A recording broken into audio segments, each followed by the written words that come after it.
Hi guys, welcome back to my YouTube channel. I am Kabelo Fupo. I'm a pharmacist and today's video is gonna be a rendition of a video I did some time ago about vaginal health in general. So because that one was in Sesotho and it was not specific to vaginal thrush, I decided to do this one, but you can watch that initial one I did. I'll link it up here towards the end of this video because I want you to stay until the end of this one.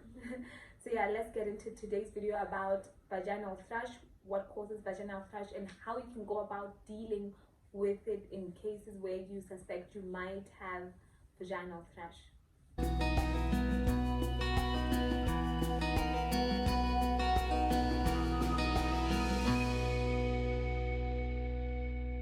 It's gonna seem unusual to start this way, but I want to start with how you can treat vaginal thrush because there's a lot of misconceptions. So I want to address those first, but that will also encapsulate the treatment, the proper treatment of vaginal thrush.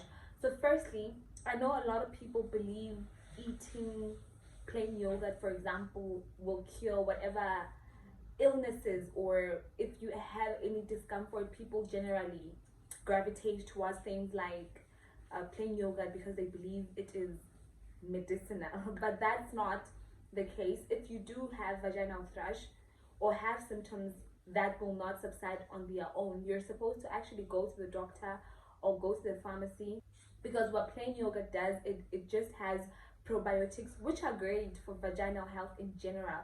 It's the same thing as kombucha. It doesn't actually cure anything if you now have actual problems, but in the interim, when you're healthy and everything, or you're trying to keep healthy, you can have yogurt or kombucha or anything else that's supposed to keep your vagina healthy. Those are precautions, or those are standard health guidelines. They don't actually cure vaginal thrush. So even when you get to the pharmacy and you, as part of your treatment, you have probiotics, it's not because probiotics cure vaginal thrush. It's just that in cases where we suspect there is an imbalance because of, say, hygiene practices, we will give you probiotics to kind of balance everything out while you still get your antifungal cream or tablets. And I know that a lot of people, again, believe in the vaginal cream, and it's great, but, well, there's actually no bad. It's just, it's great for symptomatic relief, like the itching and the swelling and the discharge. It's great. I 100% believe in that cream. The Canex V, I know that's the most popular one here at home, but there's cases where a person needs to actually systematically get antifungals, so fluconazole, ketoconazole, and people generally tend to get to the pharmacy, or it's common practice for people to try to negotiate. And I suppose what I'm trying to do with this first part of my video is just to caution us against normal practices, because there's reasons, there's rationale we use in deciding, hey, I'm gonna give this person probiotics and a cream, or I'm gonna give this person just the cream, or I'm gonna give this person the cream, the probiotics, and the oral medication. So it's good to ask questions, but I want to strongly caution you against wanting to pick and choose even when a medical practitioner is trying to guide you because of things you've read on the internet, or something your cousin's sister told you, or because a cream has worked for you previously, you now believe that's the only way to deal with vaginal thrush. So anyway, let's get into the gist of this video, why you're actually here, and that's to find out what actually causes vaginal thrush. In doing things, we've always been told, like wiping from front to back instead of from back to front. Those are things that should be ingrained in us, because those are just everyday practices that help you stay healthy. So yeah, that's the first one, hygiene practices. So practices, like I've already said, wiping from back to front, introducing bacteria in the vagina, that causes an imbalance and could lead to vaginal thrush. 2 is wearing underwear or even pants or clothing that is too tight, and because it doesn't allow the vagina to quote unquote breathe, that's why sometimes you will be doing everything as you should, but because the area becomes too moist, too damp, there's an overgrowth of yeast, and then you get a vaginal thrush. And then 3 would be the kind of soaps we use. I always say medicated soaps are bad, but well, maybe I should qualify. There's nothing to qualify. I sincerely advise strongly against medicated products, not just soap. So your antiseptics, in our bath water we will pour antiseptics. I know, I don't want to name brands, but yeah, there's things we grew up doing, and when you are 47 or 25 and I want to caution you against that thing, a person's first response is always, oh, but I've been doing this since I was born, so how can it be wrong now?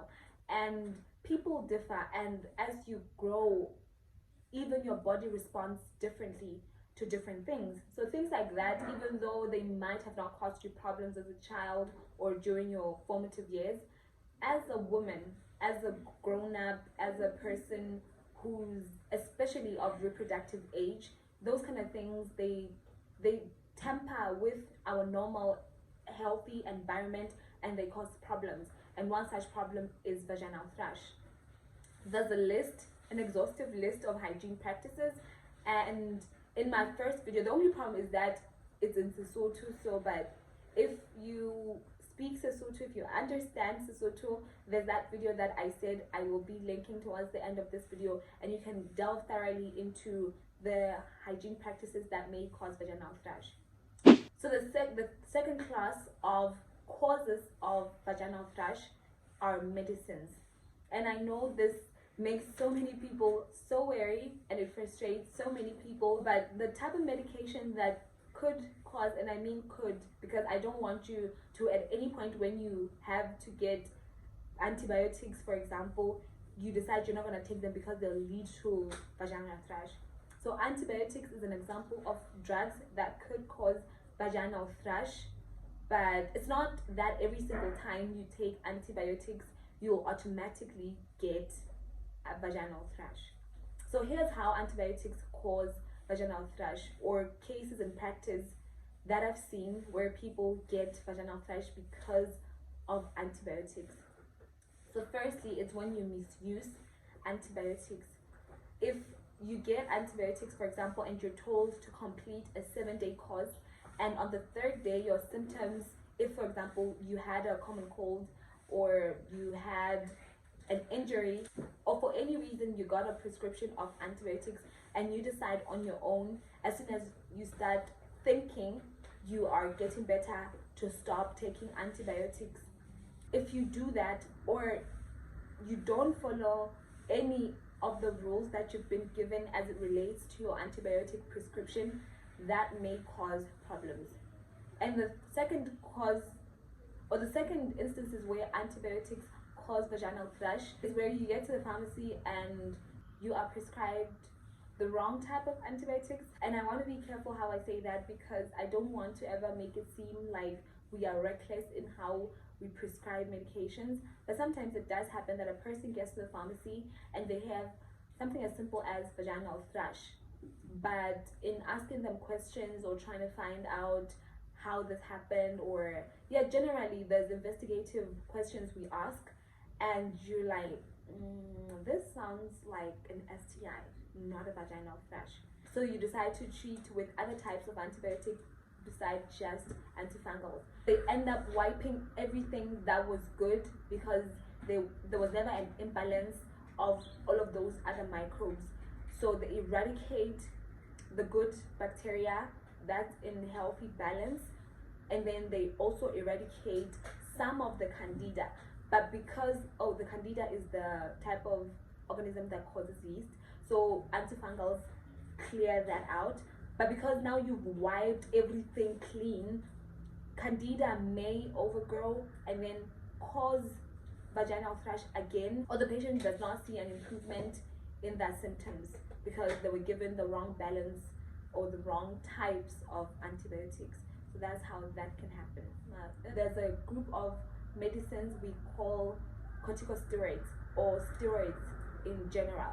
So steroids work by well, in asthma, they work to suppress the immune system so that the inflammatory response that usually causes the coughing or symptoms of asthma are not as pronounced. So in doing that, because the immune system or the body doesn't know that you're simply trying to alleviate a condition in the lungs, it suppresses every single part of your immune system. So even parts of your body that are supposed to be maintaining health, like in your vagina, the normal flora, once your immune system is suppressed, the yeast could go overgrow again. So yeah, when you have any sort of condition where steroids or immunosuppressants are indicated, your chances of getting vaginal thrush are high. And then the third class of causes of vaginal thrush is medical conditions, and this is the most common I've seen besides the hygiene practices, is pregnancy. And this also ties in with that example I made of when a person has a simple case of vaginal thrush or yeast infection and they are treated with the wrong thing. What commonly happens, or what I've seen, is that when a person is pregnant and they have vaginal thrush, there's this practice, or this, I don't want to call it a habit, but there's a manner in which people treat people who are pregnant but have vaginal thrush. Because the problem with our questions, the questions we ask, is that we want to find out how at risk you are for other type of infections besides just candida infections. So if you ask a person, for example, if they are being sexually active and if they use condoms, for example, and their answer is no, automatically that person is at risk. So if you are pregnant and now obviously if you're pregnant, it means you're having unprotected sex. People just assume when you come to the clinics and you have certain symptoms, or they've decided you have vaginal thrush, they decide it's not just simple vaginal thrush because your body's immune system is compromised as a result of being pregnant. They decide because you have, say, a discharge but you are having unprotected sex, it could be an STI. So they treat you empirically for STIs, which means in combination with the antifungals, which actually treat your vaginal thrush, they include other types of antibacterial agents that could in turn exacerbate your vaginal thrush, or make it worse essentially. So there's the condition of being pregnant that does cause vaginal thrush because of your immune system, and then there's situations where you have vaginal thrush as a result of being pregnant, but now you get the wrong type of medication and it becomes more serious than it should have been. So yes, pregnancy and the prescription of wrong antibiotics as a result of thrush caused by pregnancy. And lastly, I want to talk about diabetes mellitus. Even though it's not a common condition in the type of people who watch my channel or the demographics in terms of age, I just want you to know that that's possible. For people who are diabetic, they're also very, very prone to vaginal thrush.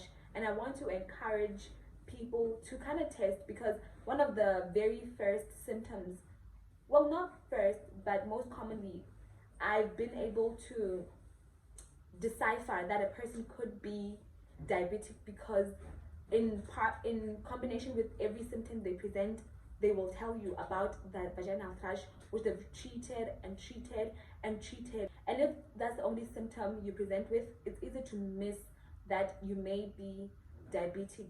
Or if you are of reproductive years or you are sexually active, it's difficult to actually decide that you may actually be getting vaginal thrush as a result of nothing else other than you have diabetes. So I just want to caution you to test regularly if you are getting recurrent yeast infections, because that may be why. Or if you have been diagnosed with diabetes mellitus, the reason you may have symptoms of vaginal thrush is when your sugar levels are too high. So I don't want you to keep a cream around and just use it anytime you feel itching because we are saying it's vaginal thrush. I want you to realize that you may getting those symptoms of swelling or discharge or itching because your sugar levels are uncontrolled. So what I actually want to say for people with diabetes is keep a monitor and check your levels every day, so that you know that even if you do get vaginal thrush, it's not because your sugar levels are too high or your diabetes is uncontrolled. But for people who are doing everything as they should in terms of diet and hygiene practices, and but they're taking the medication as they should, yeah, sometimes it's simple. It's a vaginal thrush that will resolve on its own. It's a vaginal thrush that may resolve with just an application of the cream. But I'm not saying do this on your own at home. I'm just saying those are treatment options for people who are doing everything else right but have certain conditions, like in pregnancy, like for asthmatic patients, or for people with diabetes. That's it for today, guys. Thank you so much for staying until the end. I hope this was, in addition to everything I believe I've already taught you about vaginal health. If you've watched that other video I said I would link, you'll get more information. Thank you so much for staying until the end. Thank you so much for being part of this family. If you're not part of this family yet though, subscribe, share this with a friend or a cousin or a sister. Don't forget to ask any questions you may have in the comment section. Yeah, so share, like, subscribe, comment. Thank you so much, guys. I'll see you in my next video.